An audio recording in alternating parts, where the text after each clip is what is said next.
waagaag daawadayaal ku soo dhawaada Khatros Group oo maanta idin haya arrin ka dhacday shirkii Hong Kong ee looga hadlayay arrimaha Afrika iyo dhaqaalaha sidii Afrika loo maalgelin lahaa Soomaaliyana qayb weyn ay ka ahayd waxa jirta markaan wareysiga qaadaynay Kamal Xasan Xuseen oo taqaanin qaliiro qalooco Khatros iyo Abuukar oo isna ah ganacsade ka soo qayb galay shirkan ay TV-gu markuu wareysiga qaadanayay ba waxa kala qabsaday Kamal iyo Abuukar baan rabnaa inaanu idin soo gudbino bal aan idin ku duubo labadooda oo udii horta Abuukar udii wasay weyn assalaamu alaykum warahmatullahi wabarakatuh adduunyada waxa weeyaan macnaa mararka qaarkiis waxa ku soo food saaray waxyaabo aad la yaabtid waayo adduunyadii waxa horta waxay noqotay maartay maxaan ku leeyahay in yaacid iyo qax iyo min walba maartay inuu macnaa ma fahamtay dagaal aawadeed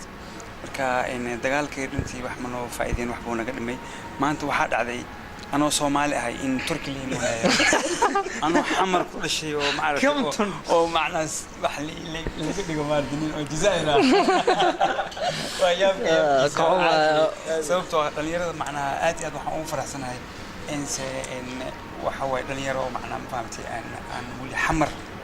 iyo dadka ku dhashay aan macnaa arkin waa dhalinyarada dagaalka la taweeyay kulligood waa dhali kara caruurtii la faciyiin intaba waa caruurtii la faciyiin intaas waa marka maadaama maanta ay yaab u tahay nacdo oo Turku oo Soomaali hadana waxa weeye Soomaalida asliga rasmiga banaadir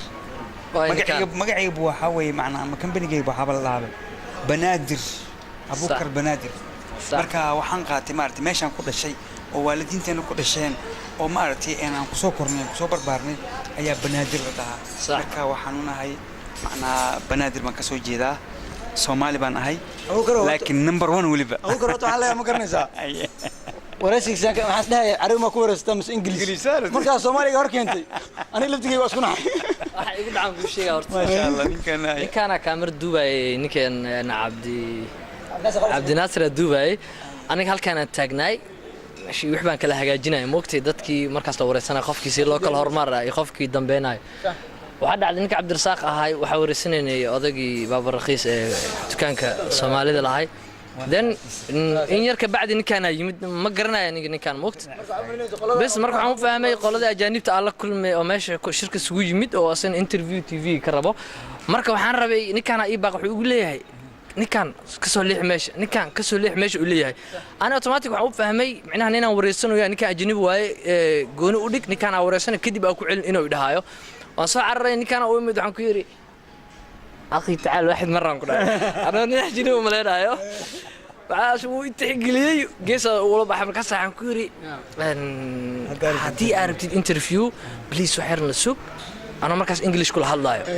markaas wuxuu ugu yiri okay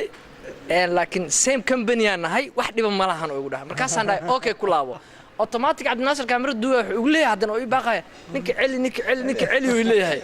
وهي أبي ونكين أسكسود بيوز خوفين وبني آدم وموت ماشي مناسبة كل مركز نك يصفق صاق علي هذا مركو حقول هذا محل لسه هذا سومالي كيساكو مقاش مكركرو لكن ما ذو جيبنا وهذا الكوريسك نكوري وأسيق صوت درين كل السعودي أكفى أنت أديكنا وهلا يقول مركز markoo saas adigu la hadasho oo Soomaali ku hadlay ana waan xaqaade waraysi markoo dhameystay waxaan ku rino iskaraal ahaa markaas wuxuu yiri waxa dib ma lahan adduunyada way ka dhacdaa mar walba Turkish in ma leeyo